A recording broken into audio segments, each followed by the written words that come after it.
What hangs in the balance for week one? You look at this lineup, man, it is a buffet. Talking about good matchups.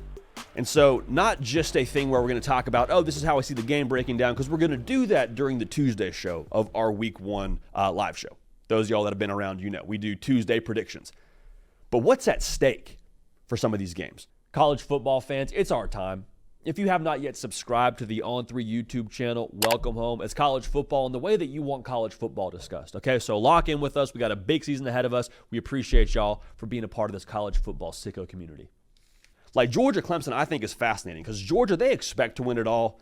If they were to win that game in Atlanta, they're like 2-touchdown favorites, so it wouldn't really be all that surprising or that much of a thing. But if Clemson wins, that's where it becomes a lot more intriguing. If Clemson wins this football game, that likely means they played well enough offensively to score on a Kirby Smart, Glenn Schumann defense.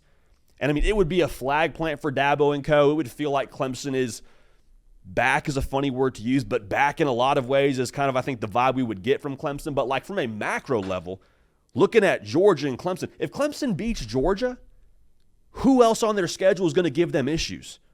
Not telling you that Clemson couldn't slip up along the way against a team like a Florida State or whoever on their schedule. But like, I'm just saying, we're talking about Clemson. If they were to beat Georgia, that's their toughest test of the year. And the confidence that would build for a Dabo Swinney and for a Cade Klubnik, as if they need more confidence, but just the actually going out and doing it side of things, that'd be massive.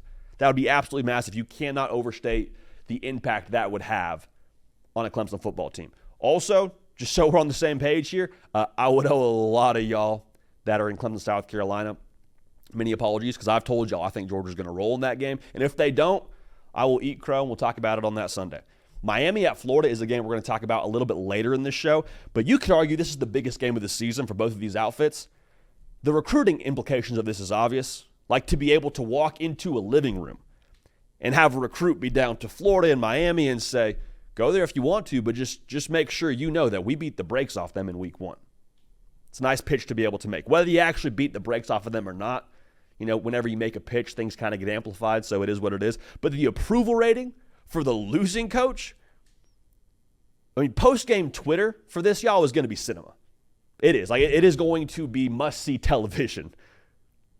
Twitter afterwards will be dogging the opposing coach. Now, right or wrong, that's just kind of the reality of this thing. And that doesn't really mean anything for the football team. Doesn't really mean anything for the head coach. I mean, losing to Florida or losing to Miami would be a bad look, and it doesn't help either coach. But, like, in terms of the actual next week, doesn't really have any tangible impact. But what I would say is it does turn up the external noise around their football program. And with that being the case now, that's just another obstacle you have to deal with when it comes to trying to minimize distractions and trying to keep your guys focused. And everybody's on Twitter these days. If you're on, if you're playing college football, like just another thing that you have to try and turn the volume down on. So that's the other part of this. But for the winning side, whether it's Florida or Miami, the momentum would be astronomical. Astronomical. I think that's like I don't know how many points you get in Scrabble when that happens, but you get a lot of points. Florida, you can say that, hey, we just beat a team that a lot of people are picking to make the college football playoff. We beat them in game one. Like, what can't we accomplish? You start to feel a lot better about those games in November when you play some of those powers in college football. Miami, you're saying, hey, that was our first game.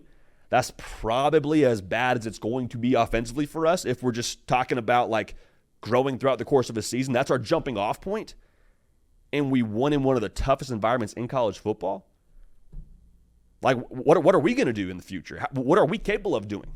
How much better is this thing going to get? So the implications from this game, either side of it, like it's a tale of two seasons, I believe, coming from that game. We're going to overreact either way, just so we're on the same page. Take it with a grain of salt. It's week one, but still, there's a lot that can come from that game.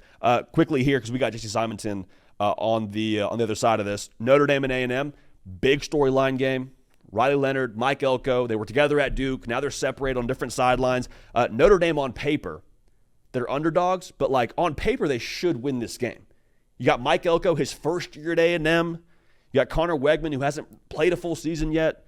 Notre Dame went to the portal and got Riley Leonard. They got a lot more talent on the outside. I mean, they're going into year 3 now. Like, if Notre Dame is going to be who they say they're going to be, it starts by winning a game like this on the road. for Marcus Freeman in year 3. LSU and USC in Vegas. I said at the top of the show, man, nothing that happens in this game will stay in Vegas. Like, it won't. Similar to what I said about Miami and Florida, the overreaction from either side of this is going to be massive. We're going to judge a book by its cover, but what I want to focus on here is what you can internally tell yourself for either side of this if you win. Because the words that we tell ourselves, man, whether they are true or not, they're powerful. They're powerful. If USC wins this game, you say, we just beat an SEC team. Bring on the Big Ten. Is that true or untrue? I'm not here to talk about what LSU is going to be throughout the course of the season, but if you win this game, the confidence that would build, I think, is pretty massive. And talking about talking about LSU, if they beat USC, whether they stop the Lincoln Riley offense or they outscore the Lincoln Riley offense, what you're saying going forward is, okay, like, hey, we did that to that head coach. We got some chops now. Like, what can we accomplish if this was the jumping off point for us the first week of the college football season? So it's going to be awesome. A little bonus here, Penn State at West Virginia. We're going to get, I think, a relatively reliable gauge that first week of the season, not because of West Virginia's defense being incredible, but the Penn State offense is something we've all had question marks around throughout this entire offseason. Going to Morgantown is not just a place where you take a stroll on in there and walk out with a dub. I'll leave it at that. So week one's going to be phenomenal. Cannot wait, and excited to hear y'all's takes on the games that are about to be just absolutely incredible. Hey y'all, thanks so much for watching. Subscribe to the channel here to make sure you don't miss an episode of The Hard Count. Also be sure to check out other videos on the On3 YouTube channel.